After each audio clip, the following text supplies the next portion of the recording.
समुद्र तनया कितना सुंदर और काव्यात्मक नाम है ना? पर यह है कौन और इनकी कहानी हमें क्या सिखाती है? आज इसी नाम के पीछे की कहानी और उसके गहरे अर्थ को समझने की कोशिश करते हैं। तो समुद्र तनया का मतलब है समुद्र की बेटी या डॉटर ऑफ द ओशन। ये देवी लक्ष्मी का ही एक बहुत ही खास, बहुत ही मंगलमयी स्वरूप है। वो स्वरूप जो दूध के सागर मतलब क्षीरा सागर के मंथन से प्रकट हुआ था। तो यही है उनकी पहचान और यहीं से हमारी कहानी की शुरुआत होती है। अब ये कहानी शुरू होती है एक ऐसे समय से, एक ऐसे युग से जब पूरी सृष्टि का जो बैलेंस था वो बिगड़ चुका था। तीनों लोग एक बहुत बड़े संकट के साए में थे। जरा सोच कर देखिए, एक ऐसी दुनिया जहां सब कुछ थम सा गया हो। पृथ्वी, भूवरलोक, स्वर्ग, तीनों लोकों में गरीबी, झगड़े, बीमारियां, मतलब एक अंधेरा सा छा गया था। जो यज्ञ होते थे उनसे कोई ऊर्जा नहीं मिल रही थी। व्यापार एकदम ठप पड़ा था। हालत इतनी खराब थी कि देवताओं का तेज भी फीका पड़ गया था।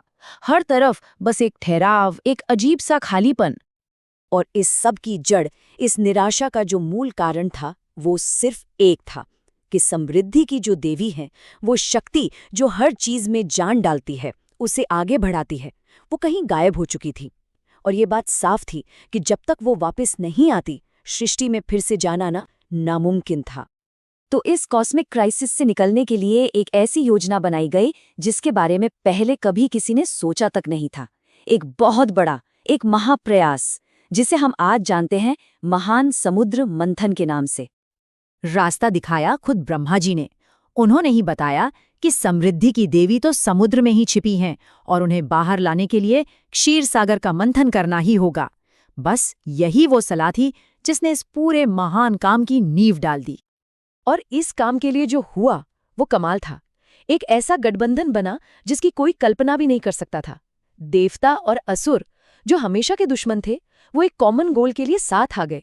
मंद्राचल पर्वत बना मथनी और नागराज वासुकी बने रस्सी। सच में ये सृष्टि के इतिहास का एक यादगार पल था। तो मंथन शुरू हुआ बहुत जोर शोर से, और समुद्र के अंदर से एक कीमती चीजें, निधियां निकलने लगीं। लेकिन सबकी नजरें, सबकी उम्मीदें उस एक दिव्य शक्ति पर टिकी थीं जिसके लिए ये सब कुछ हो रहा था। अब कहानी उस मोड़ पर आ रही है जहां अंधेरे के बाद रोशनी होने वाली थी। तो मंथन से पहले हलाहल विष निकला, फिर दिव्य रत्न, कामधेनु, अप्सराएं, बहुत कुछ निकला। और जब ये सब हो चुका, तब अचानक सब कुछ शांत हो गया। क्षीर सागर की लहरें थम गई, वो जो शोर था वो खत्म हो गया और एक अजीब सी दिव्य शांति छा गई। और उसी ठहरे हुए पानी की सतह से धीरे धीरे एक दिव्य कमल ऊपर की ओर उठा। ये उनके आने का पहला इशारा था, एक बहुत ही पवित्र, बहुत ही सुंदर इशारा।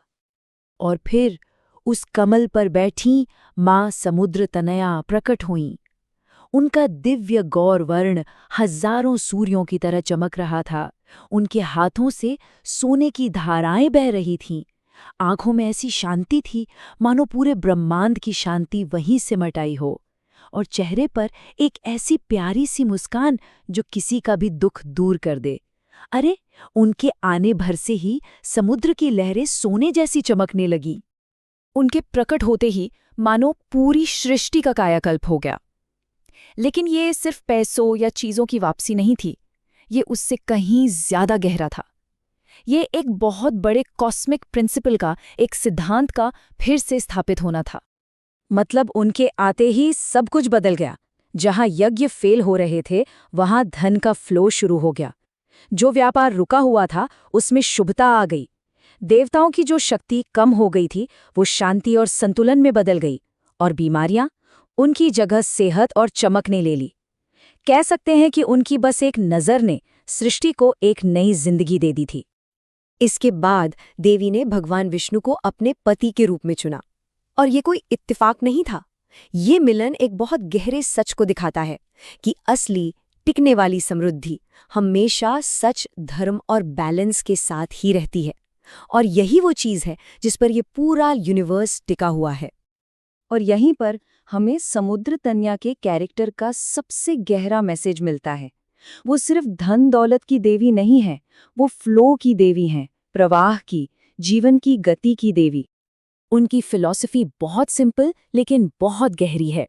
पहली बात, धन जमा करने के लिए नहीं बल्कि बहने के लिए है, सर्कुलेट होने के लिए। दूसरी बात, जहां फ्लो रुकता है वहां जिंदगी रुक जाती है। तीसरी, एक शांत मन ही समृद्धि को संभाल सकता है। और हाँ, ये भी याद रखना जरूरी है कि सिर्फ मेहनत काफी नहीं है, उनकी कृपा भी चाहिए। लेकिन सबसे जरूरी बात, वो हमेशा एक पवित्र दिल में ही वास करती हैं।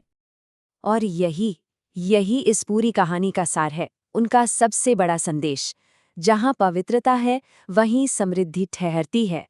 और ये सिर्फ बाहर की साफ सफाई की बात नहीं है, ये मन की, बातों की और हमारे कामों की पवित्रता की बात है। तो ये पूरी कहानी हमें एक बहुत ही जरूरी सवाल के साथ छोड़ जाती है। आज की दुनिया में जहां हर कोई चीजें जमा करने, एक्यूमुलेट करने पर इतना फोकस करता है, वहां प्रवाह की प्रतीक इस देवी से हम क्या सीख सकते हैं? इस पर सोचिएगा जरूर।